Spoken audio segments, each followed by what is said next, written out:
이에 내가 예언할 때 분하야의 아들 블라디아가 죽기로 내가 엎드려 큰 소리로 부르짖어 이르되 오라 주 여호와여 이스라엘의 남은 자를 다 멸절하고자 하시나이까 하니라. 여호와의 말씀이 내게 임하여 이르시되 인자야 예루살렘 주민이 내 형제 곧 내 형제와 친척과 온 이스라엘 족속을 향하여 이르기를 너희는 여호와에게서 멀리 떠나라. 이 땅은 우리에게 주어 기업이 되게 하신 것이라 하였나니 그런즉 너는 말하기를 주 여호와의 말씀에 내가 비록 그들을 멀리 이방인 가운데로 쫓아내어 여러 나라에 흩었으나 그들이 도달한 나라들에서 내가 잠깐 그들에게 성소가 되리라 하셨다 하고 너는 또 말하기를 주 여호와의 말씀에 내가 너희를 만민 가운데에서 모으며 너희를 흩은 여러 나라 가운데에서 모아내고 이스라엘 땅을 너희에게 주리라 하셨다 하라. 그들이 그리로 가서 그 가운데에 모든 미운 물건과 모든 가증한 것을 제거하여 버릴지라. 내가 그들에게 한 마음을 주고 그 속에 새 영을 주며 그 몸에서 돌 같은 마음을 제거하고 살처럼 부드러운 마음을 주어 내 율례를 따르며 내 규례를 지켜 행하게 하리니 그들은 내 백성이 되고 나는 그들의 하나님이 되리라. 그러나 미운 것과 가증한 것을 마음으로 따르는 자는 내가 그 행위대로 그 머리에 갚으리라. 나 주 여호와의 말이니라. 그때 그룹들이 날개를 드는데 바퀴도 그 곁에 있고 이스라엘 하나님의 영광도 그 위에 덮였더니 여호와의 영광이 성읍 가운데에서부터 올라가 성읍 동쪽 산에 머무르고 주의 영이 나를 들어 하나님의 영의 환상 중에 데리고 갈대아에 있는 사로잡힌 자 중에 이르시더니 내가 본 환상이 나를 떠나 올라간지라. 내가 사로잡힌 자에게 여호와께서 내게 보이신 모든 일을 말하니라. 할렐루야. 오늘도 하나님의 말씀으로 충만한 하루 되시기를 축복합니다. 어제 우리가 묵상했던 말씀에 이어 이 귀족 중에 대표격인 블라다의 죽음을 통해서 하나님은 예루살렘에 내릴 심판의 확실함을 말씀하셨습니다. 그리고 예루살렘에는 남은 자를 두지 않으셨어요. 다시 말하면 예루살렘과 유다에 있는 자들에게는 희망을 두지 않으셨습니다. 그러면 어디에 희망을 두고 계실까요? 바로 바벨론의 포로로 끌려온 자들입니다. 그들 가운데 남은 자를 두어서 하나님의 회복과 구원의 새 역사를 이루어 가시겠다라는 것입니다. 바벨론 포로는 총 3차례에 걸쳐서 이루어집니다. 다시 말하면 유다는 3차례의 바벨론 침공으로 인해서 무너지고 만다는 것이죠. 그리고 3번째에 완전히 멸망하고 마는 것입니다. 이제 마지막 멸망 직전의 상황인데 이미 에스겔은 바벨론의 포로로 끌려와 있습니다. 그리고 에스겔은 바벨론에 있는 자들을 향해서 하나님의 희망의 말씀을 선포하고 계시는 것이죠. 그런데 15절을 보면 예루살렘에 있는 자들은 이렇게 말하고 있습니다.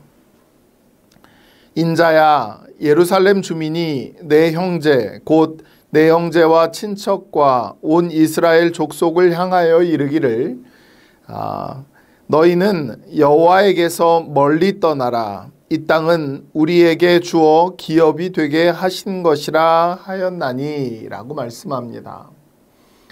예루살렘에 있는 자들은 포로로 끌려간 자들을 조롱했지요.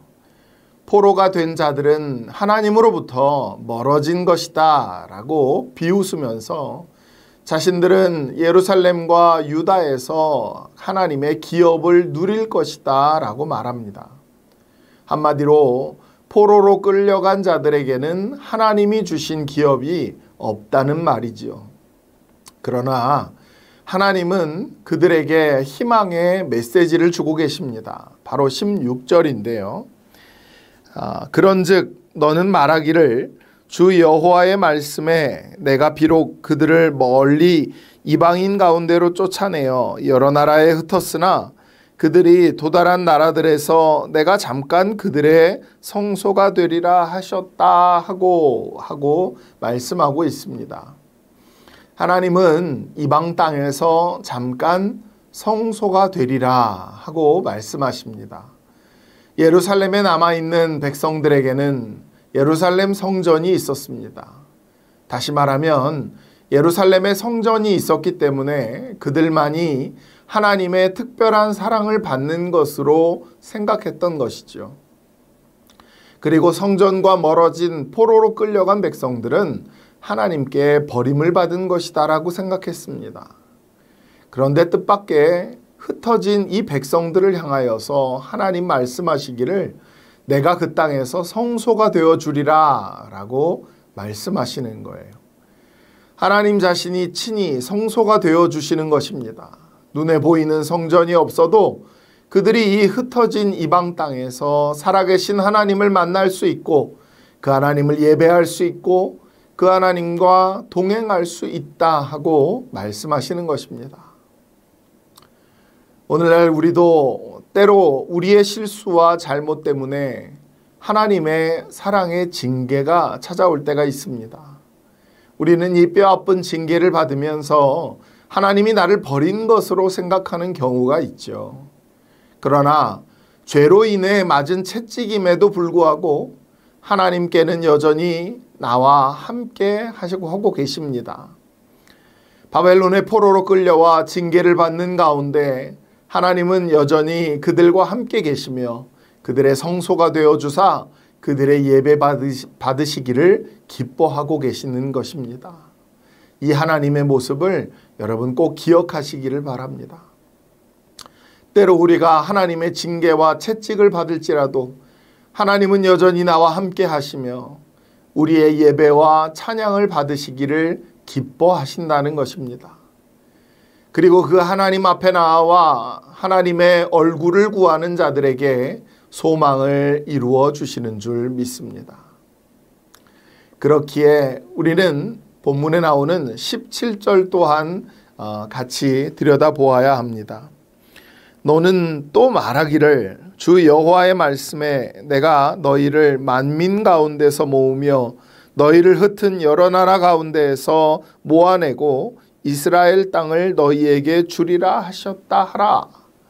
이처럼 다시 이스라엘 땅으로 돌아올 것에 대해 약속하고 계십니다. 하나님은 그 백성을 징계하는 것으로 끝나시지 않는다 하는 것을 분명히 말씀하시는 것이죠. 빌립보서 1장 6절의 말씀, 너희 안에 착한 일을 시작하신 이가 그리스도 예수의 날까지 이루실 줄을 우리는 확신하노라. 그렇게 말씀하신 것처럼 하나님은 때론 사람의 막대기와 그리고 인생 채찍까지 사용하셔서 우리를 징계하실지언정 결코 우리를 버리지 않으십니다.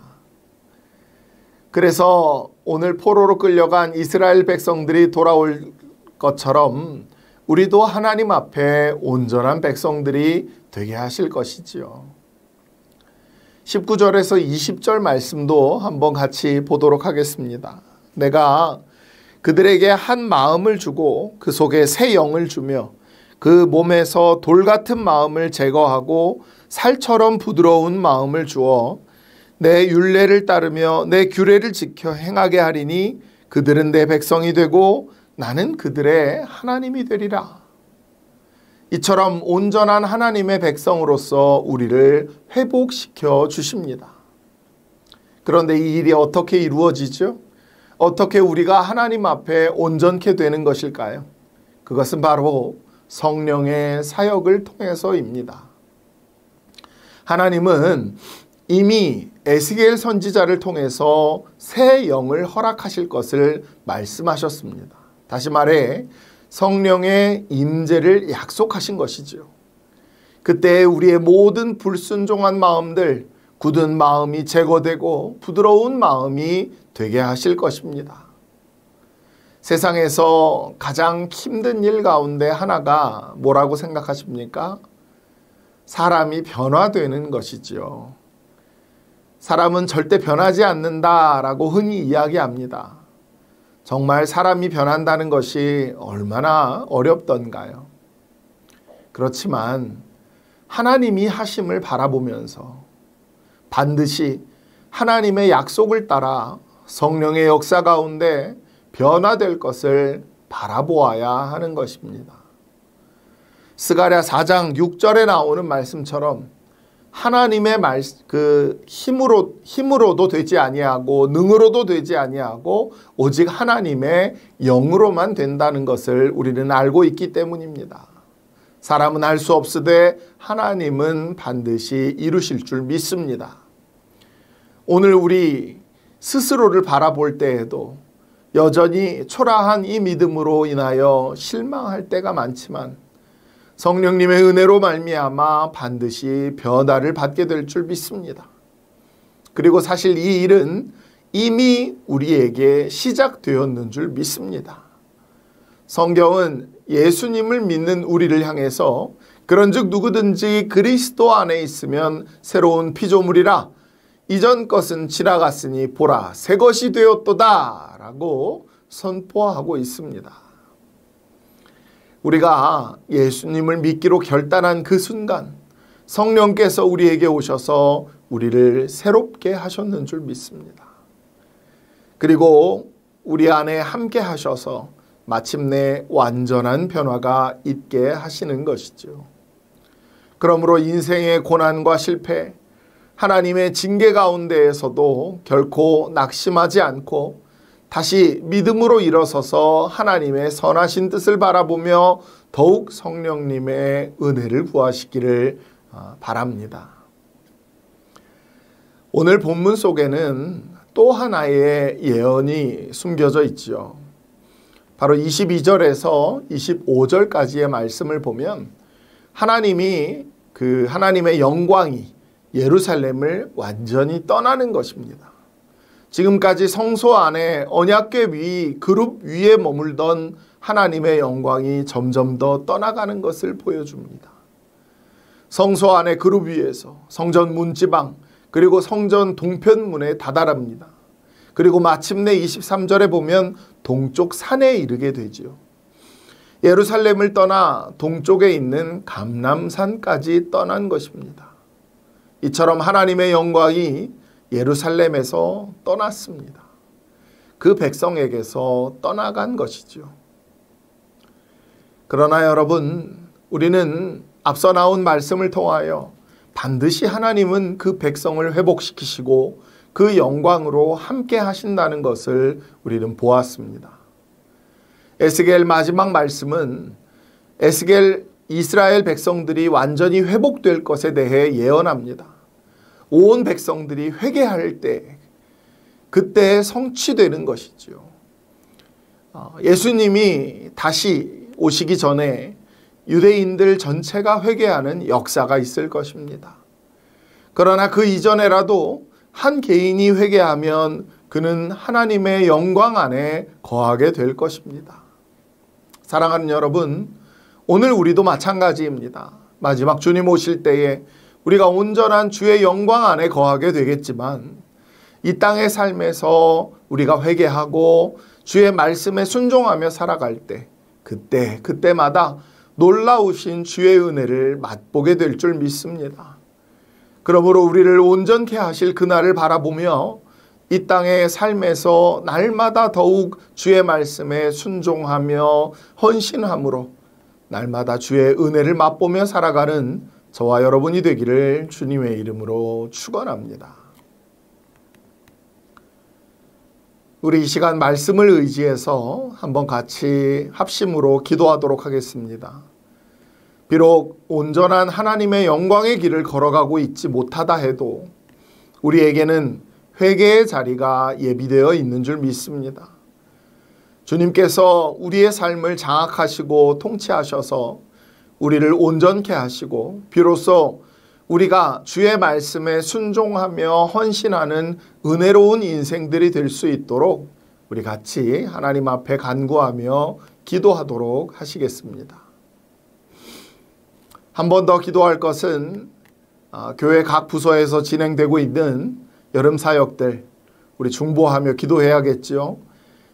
믿음의 세대에 이 영적 부흥을 위해 흘린 그 땀방울들, 그것이 아름다운 그리스도의 열매가 되어 돌아올 수 있도록 모든 헌신하는 이들을 위해 주님 기름 부으시고 능력을 더해달라고 우리 함께 중보하며 기도하시겠습니다.